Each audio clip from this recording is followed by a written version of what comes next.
Hello. Today I'm going to show you a technique called pencil bleeding, and here's a finished sample. And if you notice, the pink that I have colored in here is done with watercolor pencils. Let's see right here. And it's just one pencil, and then you bleed or kind of blend the color in with a blender pen. So let me show you how that's done. Going to start with just regular Whisper White cardstock, and I'm going to use StazOn ink to stamp. And this is a single stamp in the new Occasions Mini called Packed for Baby.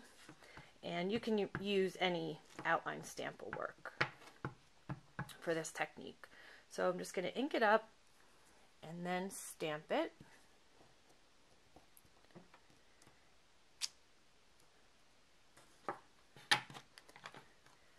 And then just take, I just have a pink colored pencil. I'm just going to make sure that the StazOn does dry quick, but I want to make sure it's really dry.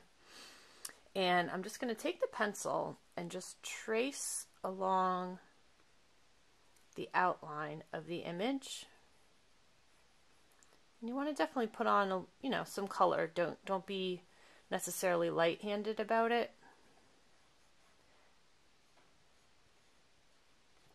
And I think I'll do the little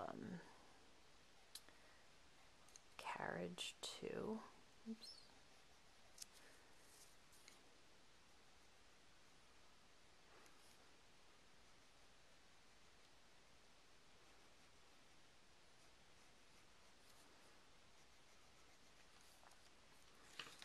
And then I'm going to take a blender pen. This one's been used before, as you can see. The tip is discolored, but that doesn't mean, as you can see, that you can't use it again.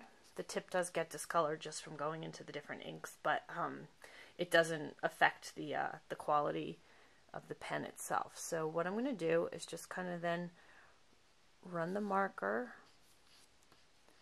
along where the pencil is, and that's going to bleed out that color.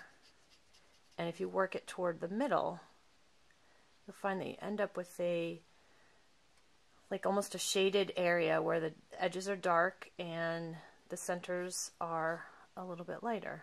So it bleeds that color right in for you. And it'll actually make it look like a watercolor.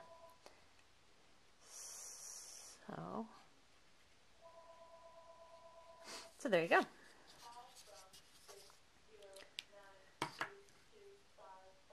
So I'm just going to do a couple other areas. I'm not going to do the whole card. I'm just going to use the pinks and just focus on them and just give a little color, so it almost ends up being like kind of like a little spotlighting, like a cross between a little spotlighting technique also. Okay, I think that's good. Now I'm just going to start to assemble the rest of the card. That was the main technique, but there's some other fun things on this card as well. I'll show you. We'll set that aside. Now, one of the new things in the mini catalog are these bordered embossing folders. So I'm going to take this and use it on the bottom of the card. So I'm just going to place it in, and I want the embossed, like raised image on the front of the card. So I'm going to put it in so that I can see the Stampin' Up! Logo and the Sizzix logo. And I just want to straighten it out, make sure it's even from side to side. And I'm going to grab my Big Shot. Oops.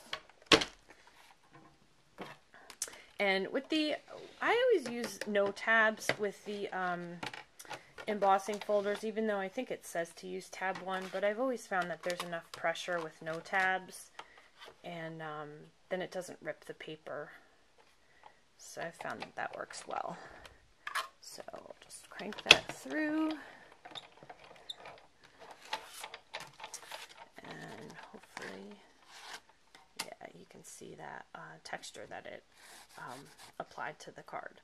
So get the Big Shot out of the way.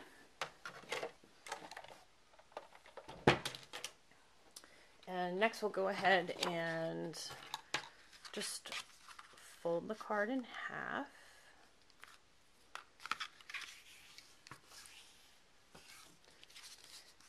And I just have a little strip of Designer Series paper. This is from the Twitter Pated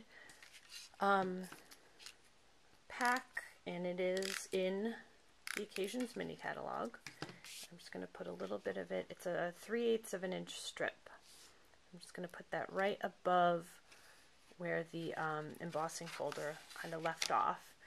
And I'm going to put my main image on with some dimensionals.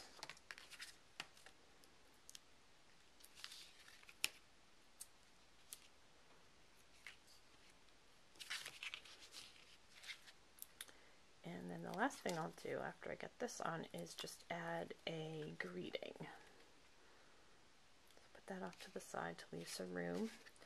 And then I'm going to use some basic gray ink.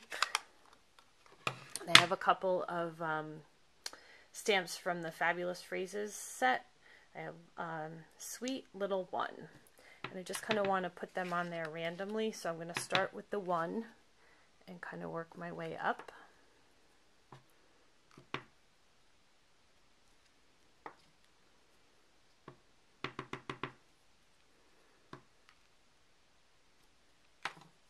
And there you have it. And again, this technique is called pencil bleeding, and I hope you enjoyed it. Thanks a lot.